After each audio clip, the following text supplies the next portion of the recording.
Hi, thanks for joining me here in my shop, and I carry on with this PYE 39HC Canadian built radio, but it's really a British design.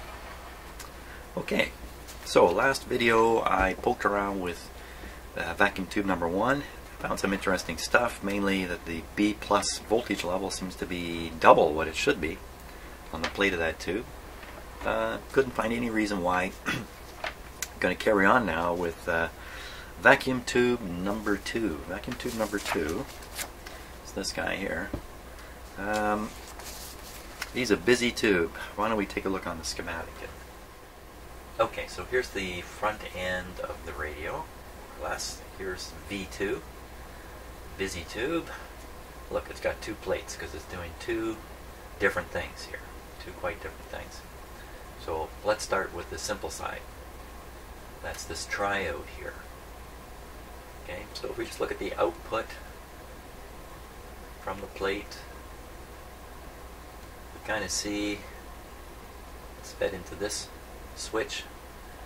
This one works in association. I mean, they're the same switch. They're just wafers, different wafers on the same switch. You rotate one, you rotate them all.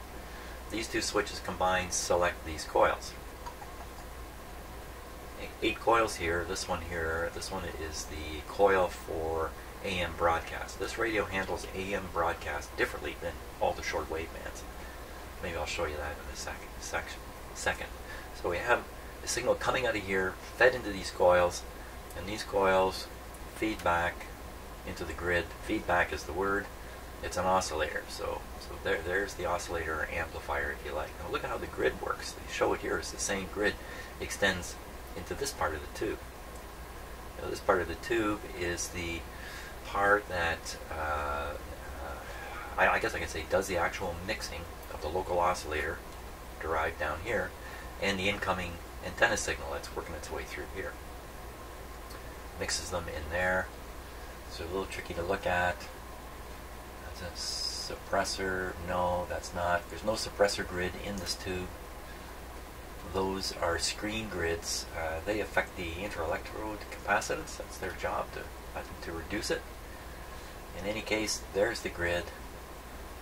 There's the connection right there. Go back to this switch. Now, what is this switch doing?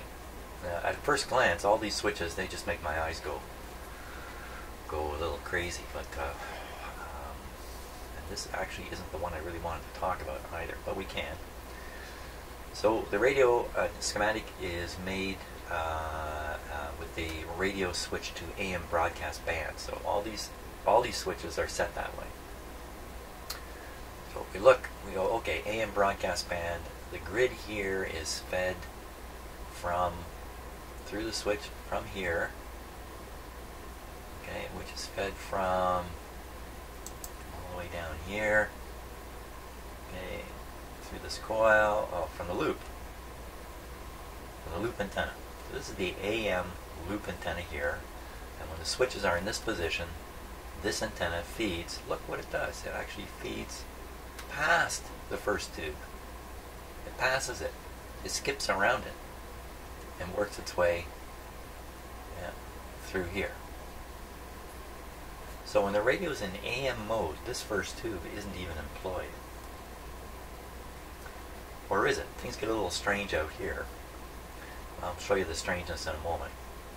I really want to concentrate on V2, but I did discover these things. I spent an hour and a half staring at this part of the schematic yesterday to make some discoveries. An hour and a half, yeah.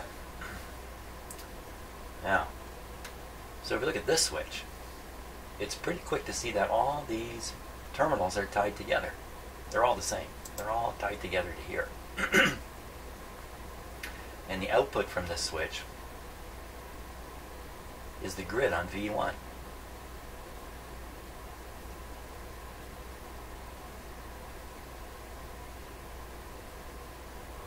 I think if you look, you'll see that this connection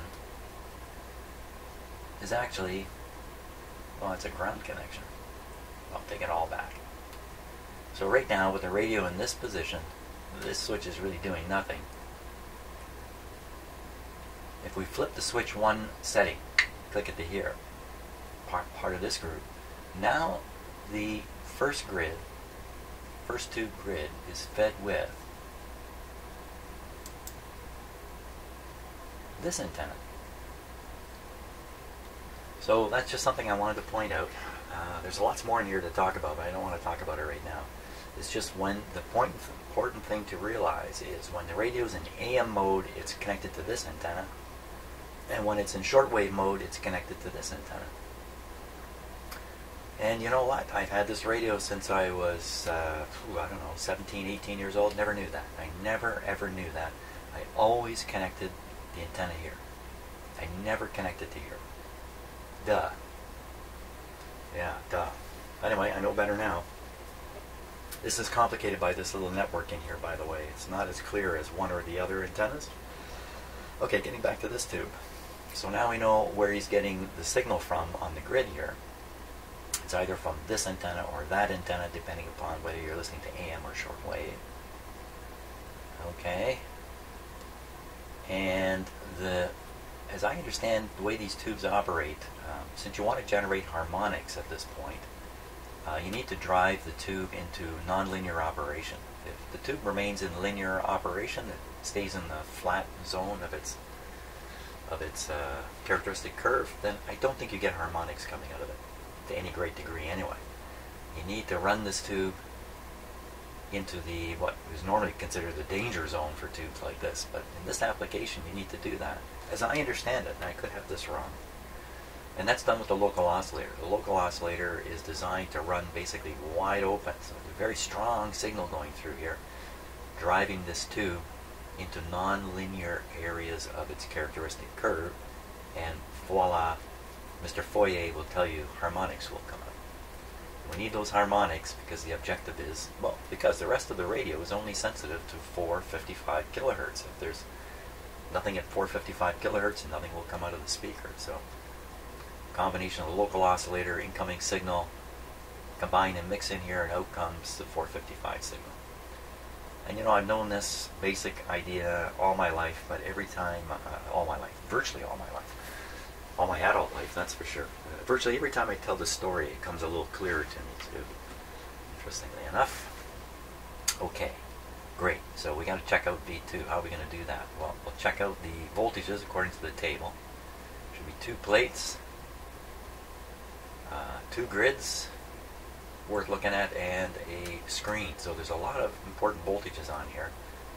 Now we might ask ourselves, how is this thing biased? So we see the grid here. We see a resistor R3. What is R3? R3 is a big one, 500K.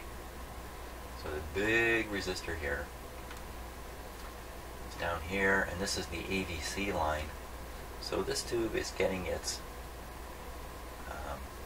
bias from the AVC. Should be biased very much the same way this tube is. So that's how the biasing is done. How about on this side? This side here is R5. They didn't draw it all the way to the ground. They decided to draw it like that.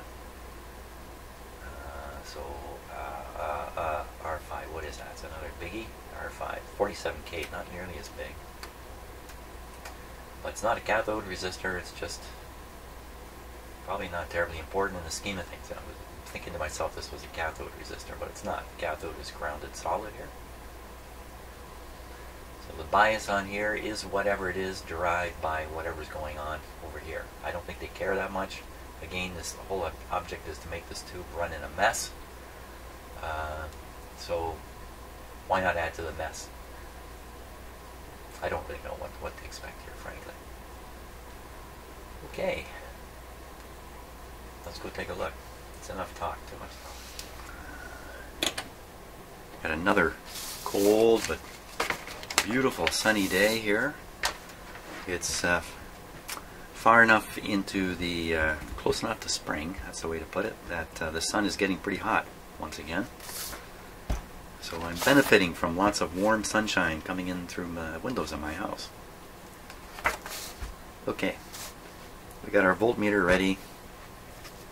Multiple voltmeters ready, and we need the table of voltages. Here it is, the table. We need to turn this guy on.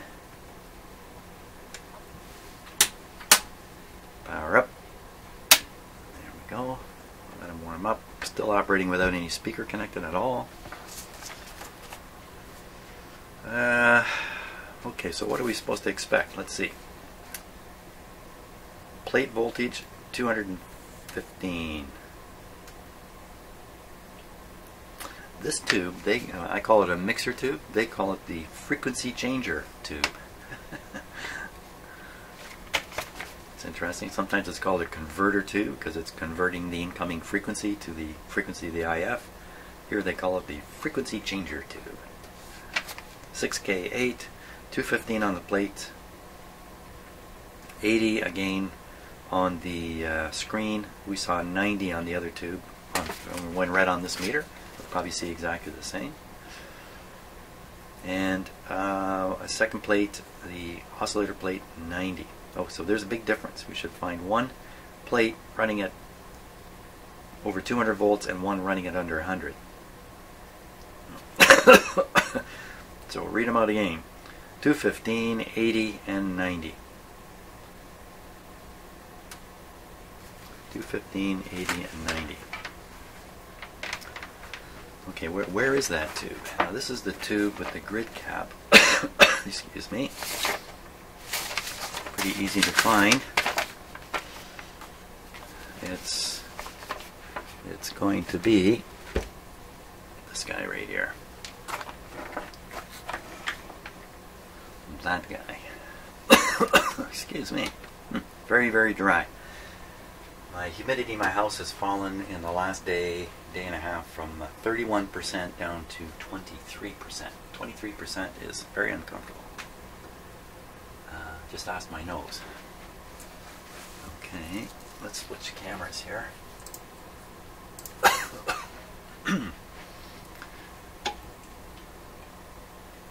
we're looking up in this area here. Oh, don't stick your finger in there, Jen. I forgot I had it turned on. Okay, so I can see pin 1 is right there. That's 1. Okay, I can see the key on the tube. Now, need the pin table. Here it is. I got the pin table. So, looking at all these multiple pieces of paper, first thing is to check the plate voltage is plates voltages. So let's see, a plate, looking along here, got pH and PT. pH and PT. Well, we'll know the difference when one's going to be high, the other's not. Pin 3, pin 6, pin 3, pin 6. Okay, here we go. Now, hang on a second here. You cannot see the meter. Let's swing that over there. A bit of a failing arrangement here of my cameras. Oh, that's because we're using the close-up camera. Wake up, everybody, wake up. Okay, you know what? I can still get away with this, can I? Kind of get away with it. So we're watching this meter. Positive is upscale, 150 volt scale. Better put it on the 500 volt scale for this. And we're counting here. 1, 2, 1, 2. It was 3. Just double checking what the pin numbers were again. 3 and 6. Yep. 1, 2. So this is 3.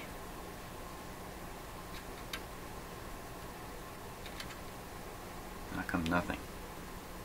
Nothing at all.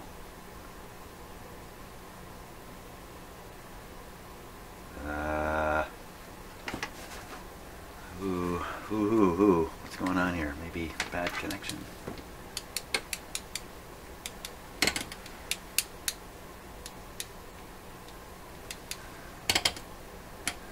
There's nothing there. Right tube.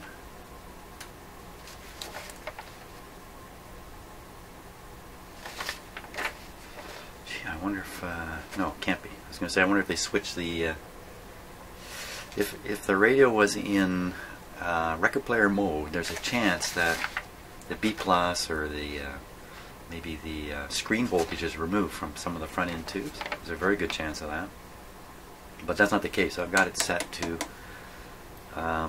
radio right now. What's going on now? Let's just go around the tube. In fact, let's go to another tube and see something before we get too carried away here on my meter. Okay, so there's the meter. There's a very high voltage here. Yeah, that's 250 volts there. Okay, we should find stuff like that over here. Should find it right here. Okay, maybe I'm counting wrong. Is it here? Maybe it's here. Did I count wrong? How can I count? I can't count to 3. Apparently, I cannot count to 3. 1. Yes, I have a problem counting to 3. That's the problem. So there we are. So that's like 250 volts there. Okay, so that would be the high one, 3, and now we go 1, 2, 3, 6. This would be the low one. Sure enough, it is low. That's showing it right around 100 on here. So we got the two voltages roughly correct on the plates. Good. So next thing we can take a look at is the screen. The screen would be G2, G4, that's pin 4. Pin 4. Well, I know where 3 is now, so I know where 4. 4's got an orange wire on it. All the screens seem to be fed with an orange wire. There we are. That's coming up to around 90 volts. About the same as the other screen voltage on the other tube. They're probably wired almost directly together. So chances of them showing a different voltage not so high.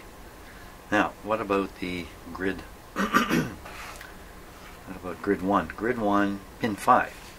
Okay, so we're expecting a small negative voltage here. On grid what? Grid 6, pin, come on Jim, read the right thing. Pin 5. Pin 5, well I know where 3, I know where 4, now I know where 5 is. Pin 5, there's a strong. Yeah, that's kind of weird. No, that's about what we were getting on the other tube, wasn't it? That's a 15 volt scale, so we're looking at about 8 or 9 volts. It's kind of waving around there.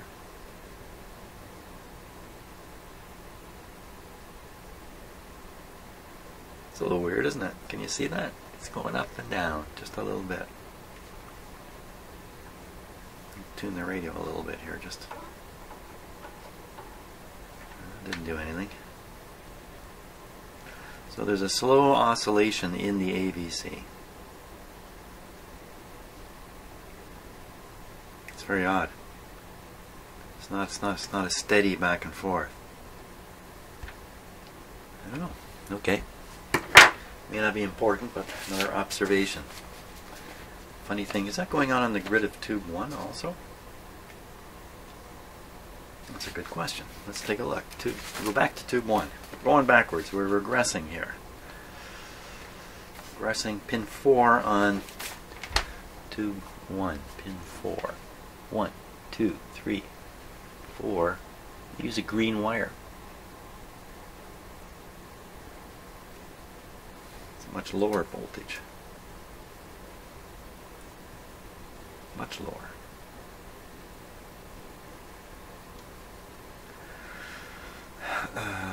So that is about 2 volts.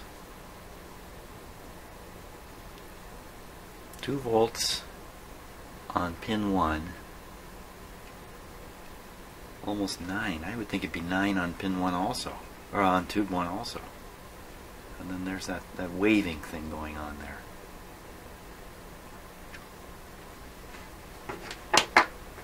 Let's just look at how these two grids are handled on the schematic here. Okay, in terms of the AVC voltage, which is coming along on this line here, it's being derived down here in the detector. It's being brought up, it's being used. See, it's being used here also. It's being used here on V3. V3 is the amplifier tube in the IF string between the two IF transformers. It's very, very important tube. Most radios, this is where the bulk of the gain occurs, in this tube right here. Most radios. So he's next though, but he also shares the AVC. Along here, There it is. It goes through this resistor to get to this grid, but there's no current flow of any significance through here. There shouldn't be. It's interesting. If I move the band switch, I will change the arrangement of wiring in the front end here on these grid circuits. So I'm going to do that, put a voltmeter on and flip the switch, the band switch, and see what happens. But first, so at this point we're getting 9 volts. You know what, it shouldn't affect the switch because of the capacitor here. Should, from a DC point of view, the DC just can't see past this. This is an open circuit. Okay, coming over here, we have another resistor. Basically the same arrangement. C6 and C12, probably very similar sizes. Let's see, C6, 100 picofarad, 100 picofarad. So they're both 100 picofarad capacitors. I think I probably replaced these two already, not sure. So now the resistors, R1 and R3, how similar are they? R1 is 500,000 and R3 is 500,000. So essentially, the circuits here are identical to these two tubes. Now the tubes are not identical. So why do you end up only with 2 here? But you get a full 9 there. And I'm going to take a wild guess that the problem is this capacitor is leaking. C6. Maybe I didn't replace it. C6. If that's leaky, it'll pull current through here and cause a voltage drop. Leaky to what? Well, it would be leaky to, ground right there. Especially in this one position. If I flip the switch, then we're into all this stuff. Well, it still is essentially grounded through these coils, but it's a little different. Okay, so I'm going to put the voltmeter on the grid of V1. I'm going to flip the band switch, and we'll just watch what happens. Back to V1. V1, you want to watch though, don't you? I'm sure. That's kind of the idea. That's kind of the idea of doing videos, isn't it? So you get to watch. Now, the grid of V1 is pin 4. Band switch is here.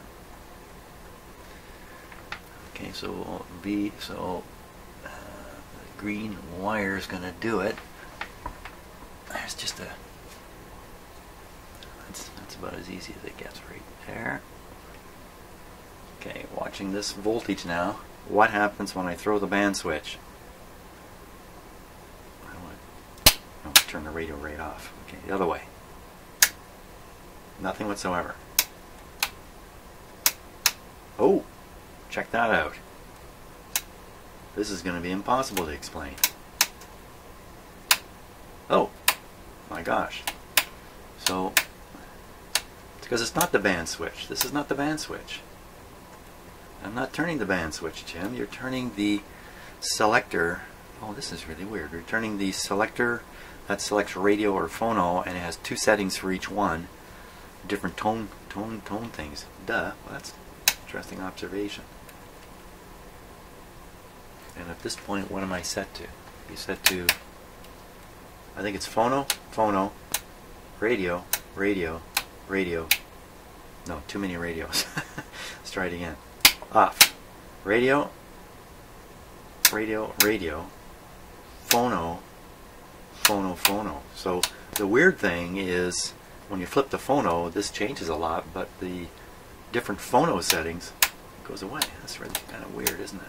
You know what? There's 3 voltages here. There's this one, that one, and then this one is even lower. Let me look at this switch again. I gotta take a look at that. Let's take a look at that. What are you doing to me here, switch? Okay.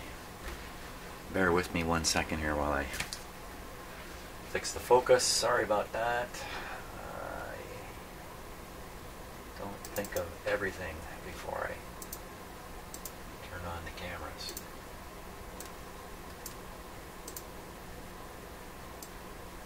Focus in. Okay, let's take a look at that again.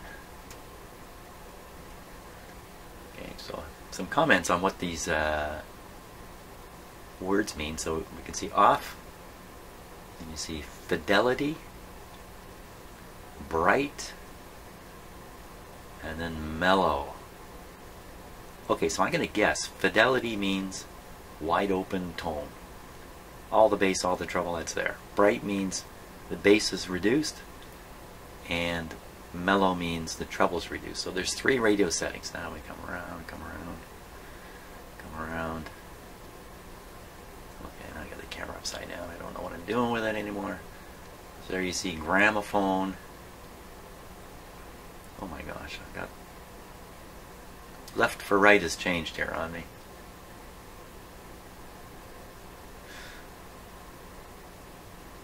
Oh, shortwave.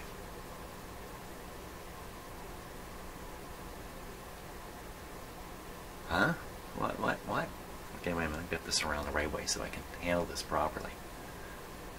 There's a setting called shortwave.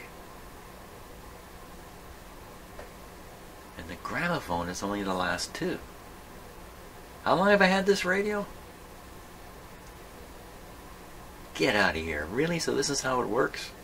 Off, AM, full fidelity, AM, bright, AM, mellow, then shortwave. And when you hit that shortwave setting, the grid bias changes totally. I'll have to study that schematic for another hour and a half to sort this out. Those multi-wafer switches drive me batty in these schematics. Okay, so supposedly the shortwave one, okay, we'll set this on shortwave. So right now it's on. Let's just make sure. That's off. That would be high fidelity AM, that would be shrill AM, that would be muffled AM, that would be shortwave. Okay, so we'll leave it on what is shortwave. My gosh, how many hours of listening do I have in this radio where I frankly didn't have a clue what I was doing with it. Wrong antenna. Oh, just unbelievable. No, wrong focus. Focus, focus. Give me some focus. Okay.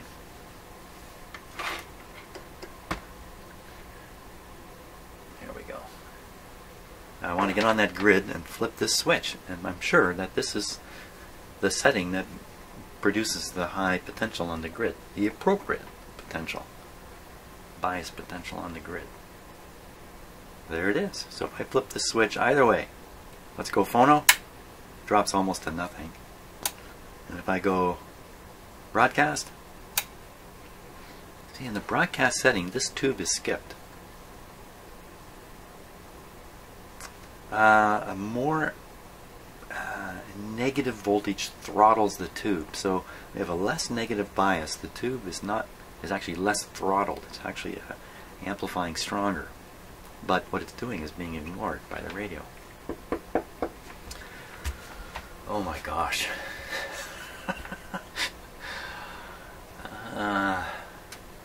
Sometimes it's so unsettling to find out how wrong you were. Hey, some of you were chastising me for self-butt kicking. I kick myself in the butt too much in here for making mistakes and stuff, but don't worry, my psyche is healthy. Okay, it's it's healthy, but it's suffering mightily here as I go through this radio and realize I didn't have a bloody clue here. That's kind of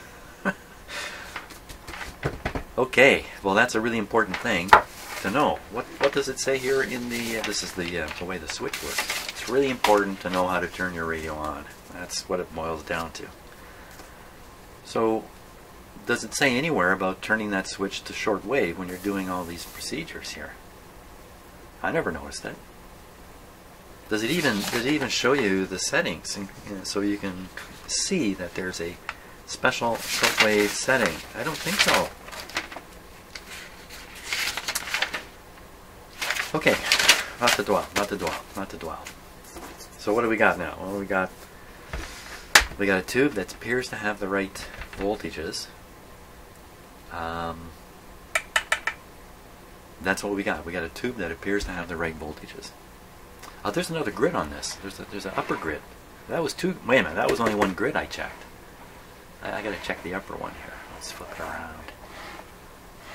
Flip it around till we can see it. There it is. Okay, so what are still in shortwave? Yeah, I'm sure we left it in shortwave. So I get my hand on the switch. We'll look at that. Let's switch the switch. So first, gramophone, I think. Okay, and now shortwave, and now broadcast. Broadcast, broadcast. Oh, I turned it right off. Okay, on. Okay, so when it's on one of the three broadcasts. So that's 1, 2, 3 broadcasts. Shortwave, gramophone. So once again, shortwave applies the AVC, it looks like. And the voltage is good. That is really what you're looking for. Something like that. 8, 9, 10 volts. Something of that sort. So that's V2. That's V2 done with a little bit of extra learning. And you can't know what you're going to learn until you learn it, right? You don't know what's out there to be learned. That's why we often have teachers, because they know what's out there down the road. And thank you, all of you, who spend so much time trying to teach me